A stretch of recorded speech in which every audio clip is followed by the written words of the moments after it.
Hindi naman.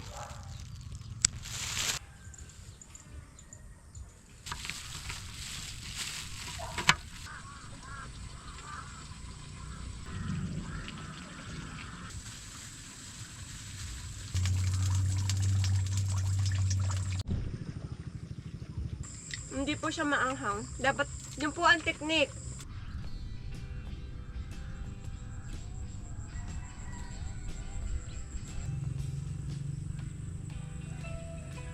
Hello po mga kamanang, kamusta po? Ngayong araw naman po ay samahan niyo po ako na mangunguha tayo nitong mga siling tilos kung tawagin po sa amin. Yung po bang ginagawang pan-dynamite. Ayan ho, dahil meron ditong mga siling tilos, ang gagawin naman po natin at ang lulutuin po natin ngayon ay dynamite. Ayan ho, samahan niyo po muna ako manguha ng sili. Meron po ako ditong dalang plastic kasi baka maanghang. Hindi, ayan, gagamitan po natin na rin. Pipili po tayo ng medyo malaki-laki para po madaling gawing pan-dynamite. Hanap tayo ng malaki-laki.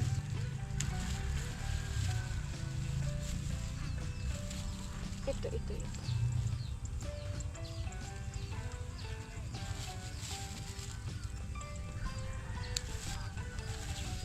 Yan, pwede na po, ari. Pansarili naman.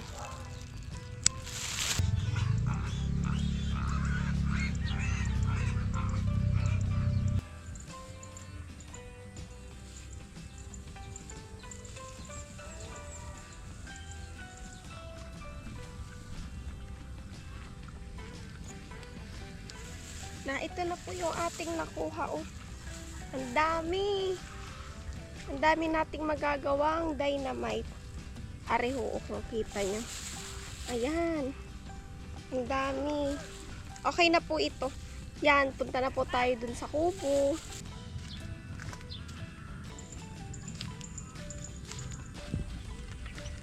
Ayan po, dito na lang po tayo magtanggal ng buto nitong dynamite. Siyempre, tayo po yung magpa-plastic gloves. Kasi mainit to sa kamay.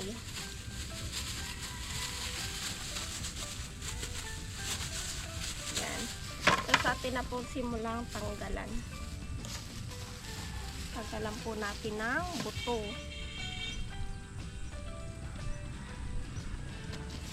Mukhang dini po tayo babalama.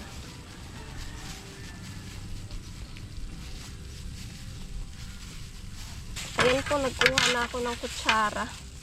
Parang mainit po eh. Mainit sa kamay. Nararamdaman ko na ho. Isang peraso pa lang yung naaano ko, pero ramdam ko na yung init. Yan, gaganari ko na lang.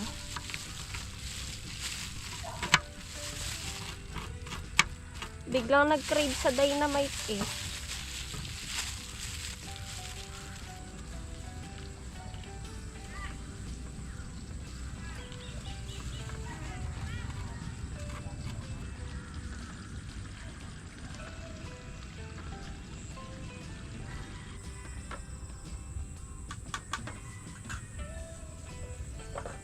Natanggalan naman na po natin ng mga buto, ari, kaya huhugasan naman po natin.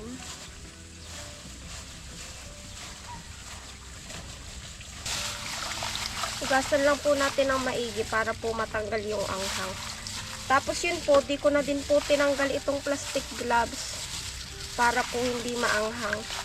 Tsaka mas okay po magdoble kayo ng plastic gloves kapag magtatanggal kayo ng buto kasi ano po, tagus pa rin yung ano niya, anghang niya sa kamay. Ayan po, atin pong ibabad lamang ito ng mga ilang minuto para po hindi ganun kaanghang kapag kinain.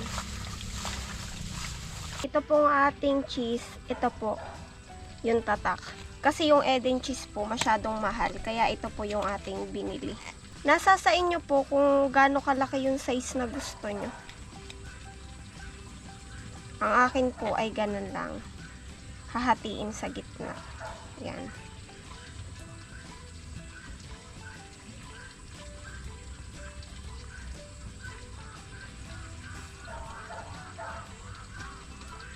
Yan, tas hatiin lang po natin sa gitna.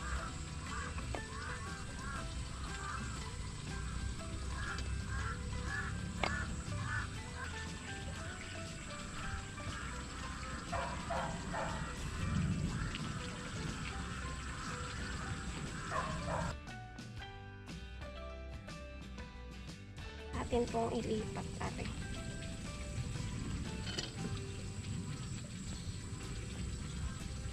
Meron po tayo ditong San Marino. Hindi po maanghang. Yan. Buksan lang po natin. Atin pong tatanggalin yung sabaw.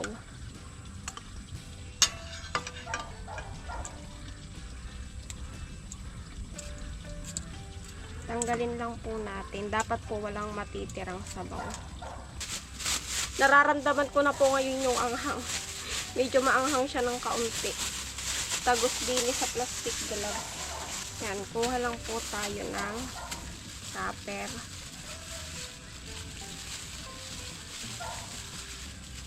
Yung sili po, lagyan natin ito.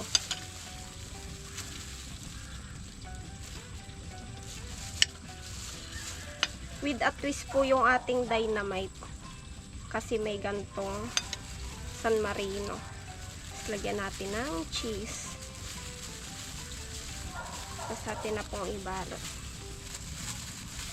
So, itupin natin ito. Yan.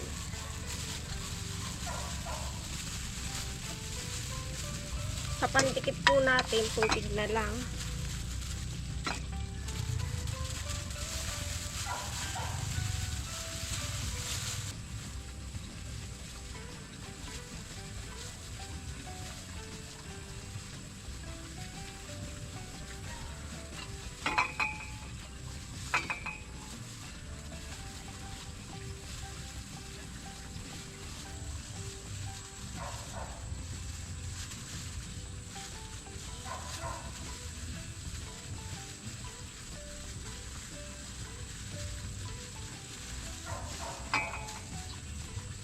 Yan po, lagyan na po natin ng mantika.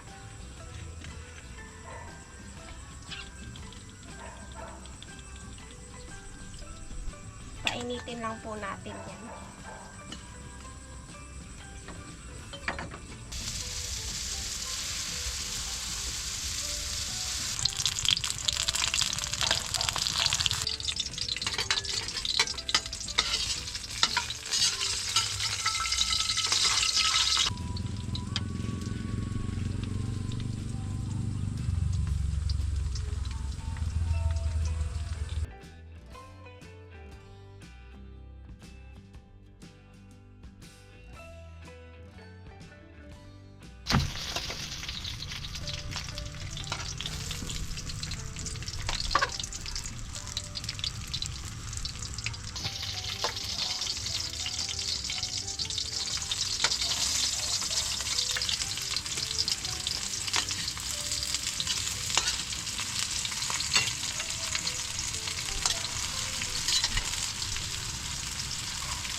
Ayan po, ayan na po yung ating dynamite.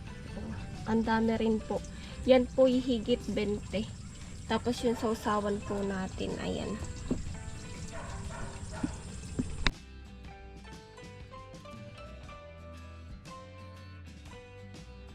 In Jesus name, Lord, salamat po sa pagkain ito. Salamat po dahil patuloy niyo po kaming binibless at hindi niyo po kami hinahayaan magluto. In Jesus name, Amen. Ayan po, kain kuya, oh. Ano ito, pagkalalaki ano? Ang lahok niyan kuya, tuna tapos cheese. Yan nasa loob. Dynamite tuna Ano tayo? Dynamite ano? Dynamite. Tatry natin. Baka naman hindi kayang anghang. Pag lang maanghang, tapos. Nilinis na nilinis ko. Kakain po. Natulo pa. Wala pa akong nakakagat na ano Ay, pero yung mayroon dyan kuyang cheese lang kasi naubusan ng tuna. Oo.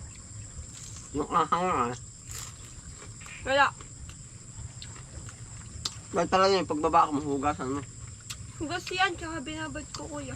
Gawain pagbata ang kakain. Pero di naman maanghang na. Try mo kay okra. Na ganito din para ba mas healthy. Ano kaya? Kaya nga. Di ba't karaniwan na talaga ito? Kakain po. Di dynamite din ang tawag ng ano, chili. Ah, Hindi siya maanghang. hindi. Kung sa dulo lang po. Pero Diba kung siguro sa, ano. sa ano hindi maanghang. Sarap. Binabad ko nga kuya yan para sabi ko hindi maanghang. O, yun nga ay. Binabad Pag bata ko bang sa tubig. kakain. Tsaka yung hindi Ay gano'ng gusto rin naman nung batang kumain. Ano? Meron gusto yung manghang, meron ano. Masarap po. May cheese pala ano. Cheese tsaka ano. Ito ah. Pwede sa handaan na lang din eh. Pwede sa handaan. Pag kuya bibili ko sa ibabaw niya, sa bayan, 20. 3.20. yun si isa. Aba. Mahal po. Oh. Dandami na pala niyan ano. Nasa 20 mahigit to kuya eh. Ito. Sige. 300 lang. Oh. Hindi po siya maanghang. Dapat, yun po ang technique. Ibababad sa tubig. Pagkahiwa.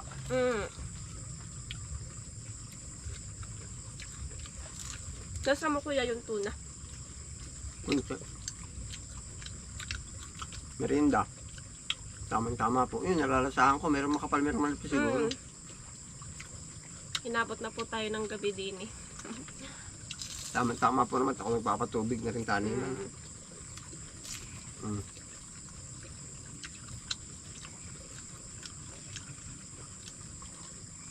Balam lang po talaga pagtatanggal nung ano, Buto. buto, tapos yung pagrarap, yung Ato, try mo nini. Kumbaga, try lang ba? Yung okra. okra yung gagawin mong ganari. Para healthy kumbaga may subok.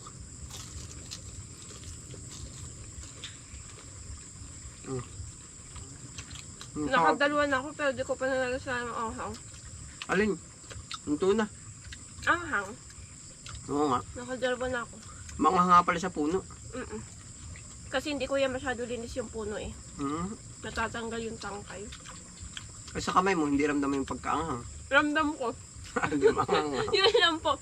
Pag kayo'y magluluto ng ganari, dapat talaga Gloves. glove. Pero ako yung naka-plastic gloves ay tago. Pare. Plastic gloves, tagus. Aba. Matindi. Dapat po doble yung sapin nyo. Kasi manghang talaga siya.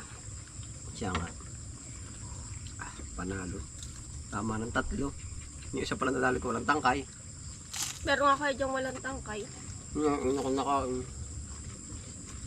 Ang dami pang maiuwi. Magdala ka kuya, may baonan naman din eh. Sarap. Dami na yun. Ang dami. Ito na yung panigang bes.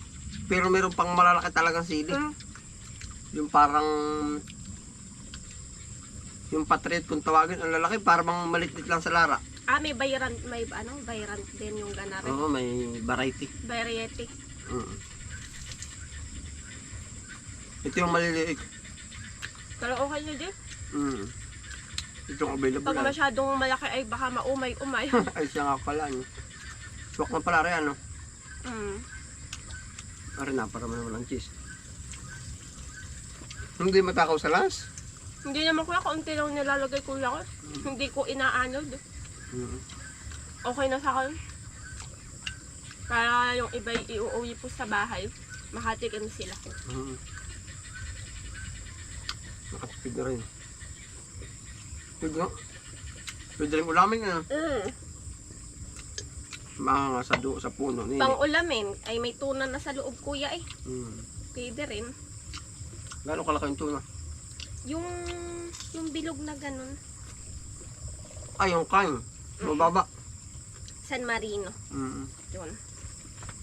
Yun po, hanggang dito na lang po ang Salamat aming vlog. Salamat po sa inyong panonood. Bye-bye!